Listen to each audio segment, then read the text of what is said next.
Hello, everyone. This is my podcast, Life is a Board Game, which is my book. It's a book and a board game, actually. And it came about when I was going through the dark night of the soul. That's why my last episode was about a clarification. What is the dark night of the soul? What's the difference between that and a depression or having a bad time? So today I would like to tell you more about my board game and how it came about. So the dark night of the soul was the catalyst for creation. It was a moment when I thought, what if life is a board game? And then I thought that my board game would be like Snakes and Ladders, but in a spiritual way.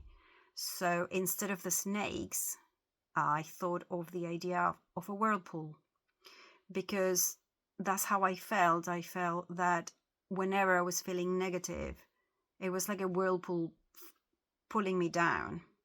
So instead of the snakes, you have the whirlpool, and instead of the ladders, you have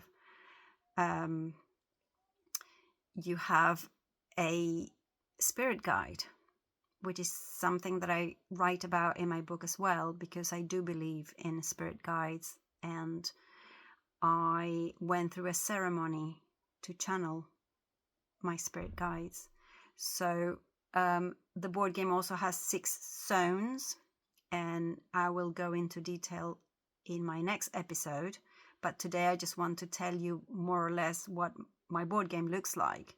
So it has 6 different zones with different colors.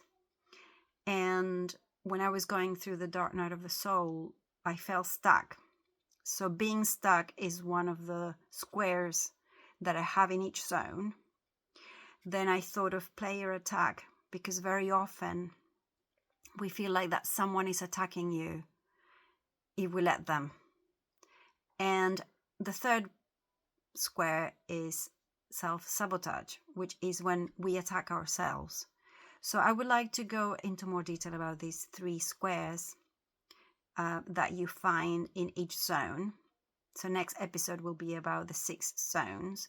And today is going to be about the elements that are in the board game. So when I went through the dark night of the soul, I felt stuck, that I couldn't move. I felt as if the die was not giving me the number that I needed to advance in my own game. So I thought of the idea of being stuck, because I can imagine that many other people are maybe right now feeling like that. Also, sometimes you feel that people affect you, like friends, partners, people at work. That's why I created animal cards, in order to help me to get out of those 3 squares. Because if you land in any of those 3, being stuck, player attack, and self-sabotage, you need protection cards, which are animal cards. And that will be another episode talking about the animal cards, because there are 3 types of animal cards: protection cards and light and shadow animal cards. But today I would like to explore a bit more what is the feeling that you have when you feel stuck. What is the feeling that you have when you feel that you have a player attack from somebody? And what's the feeling that you have when you have your own self-sabotage? So first of all, I started writing about my feelings of being stuck. And as I said before about the dark night of the soul, it's a moment when you realize that you want to have an authentic life. So being stuck means exactly that you are stuck in a life that you don't want to have, because you would like to have the life that is your creation. Then player attack is how people affect your being centered, being with yourself. And self-sabotage would be when yourself are telling yourself things that are not helpful, like you can't do this, you're not good enough, and all those kind of things that also they don't allow you to advance in life. So that's how I came about with these three things, because in my personal life I was going through problems at work, which means player attack. I was going through problems in my relationship, again, player attack.